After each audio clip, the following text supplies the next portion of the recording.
咁而新任呢個叫做北京衛戍區嘅司令員咧，呢個陳元咧，嗱，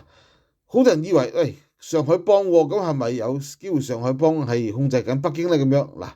呢條友咧，我哋就咁睇咧，似乎咧就唔係嗰啲叫做即係反對派喎嚇，因為呢條友咧立過一次大功，就係李克強嗱。當年李克強咧喺呢個上海出事嘅時候咧，佢就係以上海警備司令即係嗰個武警司令嘅嗰個身份咧就去負責調查同埋咧即係做埋啲保安工作嘅，即係由佢負責嘅好啦，咁佢咧實際上佢嘅工作咧，亦都係我嚟保護上海嗰啲叫做黨國要員，包括上海市委書記市長等等嗰啲叫做保安工作。結果咧就出咗大事。好啦，出咗大事之後咧，唔單止冇叫做貶官，仲升官，咁好明顯啦。咁李克強嗰單嘢大家都估到啦，肯定係習近平做嘅。